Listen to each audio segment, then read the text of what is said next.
Today, we are going to talk about experiential marketing driving 20x more ROI than digital marketing. So let me give you some context here.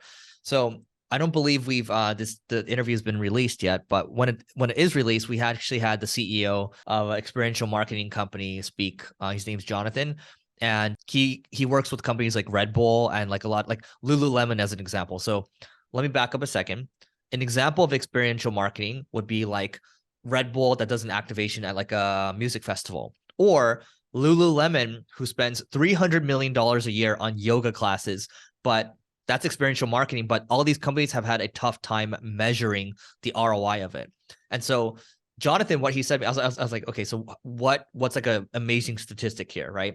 He's like, well, we found that from experiential marketing, it actually drives 20x more ROI than regular marketing.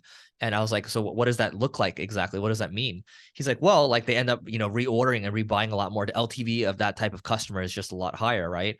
And so Neil and I wanted to give our thoughts here on what we think. Do we think it's BS or not? Or, where do we think the world's going? So Neil, what are your thoughts? I do think, it does work. I do think it drives a massive ROI and it can be higher. I think it's harder to scale. If it was easy to scale and do it mass scale for all businesses to spend hundreds of millions of dollars, if not billions, you'd see everyone doing it. But most people stick with Google ads, Facebook ads, Bing ads, Snap ads, and the list goes on because it's easier to scale and the results are great. And I'm not saying that this guy's lying, but I'm just saying experiential marketing is, I can see how it can drive ROI. I've seen stats and data on it with clients we work with as well. The issue we always face is it is really hard to scale in mass quantities for all products and services, especially boring ones like B2B.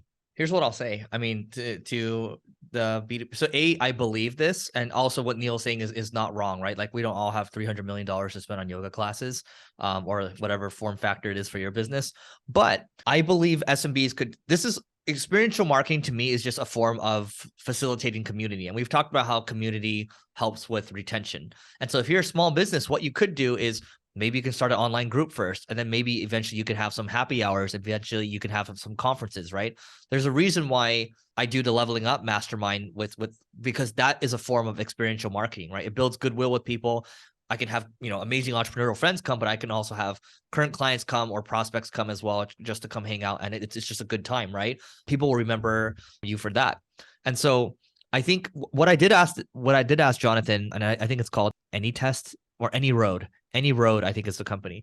But I was like, hey, so how can smaller businesses get involved with this? He's like, currently right now, there's no support for it. But I do see this coming in long term, where a lot of people that like to do events, like they want to measure the ROI of it. Like whether you are buying a booth, right? Like let's say you buy a booth at Sasser or something like that, and you spend like 70 grand or 100 grand or something like that.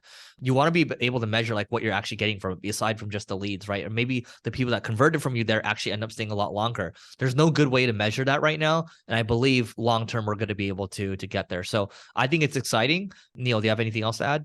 No, and don't look at this tactic as, hey, it replaces digital or digital replaces it or offline replaces all these things. The reality is you should be leveraging all marketing tactics that can drive a positive ROI.